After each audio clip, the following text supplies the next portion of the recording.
Hi, I'm Peter Haddock and we're here on the Hiboo stand at Hillhead, PD22. And Ciaran, you're here to go live from Hillhead into the fleet of equipment in the UK to see what's going on. We see hundreds and hundreds of dots there that you have actually been monitoring for some time, haven't we?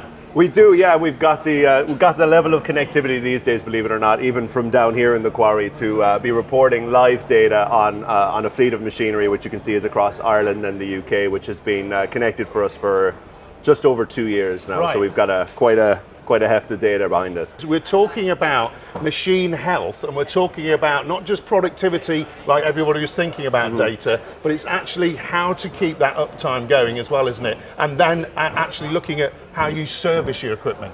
When we started the mission, was about collecting all the data, bringing it in, centralizing it, and cleaning up the data.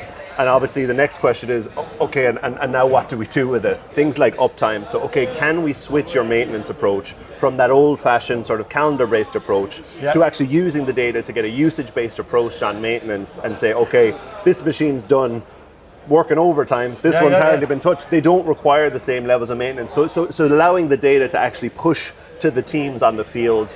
This machine needs to be looked at now. This machine you're probably all right with until it has its ladder requirements. So things like that have now been able to build in, taking from the data, extracting actually sort of mission critical actions for the teams on the field. And also on the utilization side, if we buy something, is it being used to the levels that we expect? And the data allows us to do that now alongside the app, and then the prompts is the key thing, pushing people to look at key pieces of data that are relevant to them.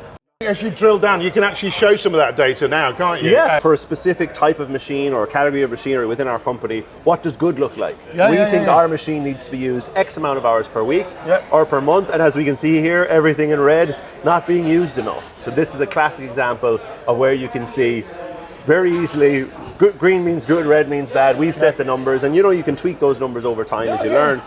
But basically saying, hey, here's what good looks like. These are the ones that are falling short. Maybe go take some action. And that's what it's all about, folks. And if you want to understand how to take some action with your fleet, and join the team here. And also, if you want a more casual chat, they've got drinks at 4:30 on Wednesday. And so great to see you. Cheers. You too, Peter. Take care.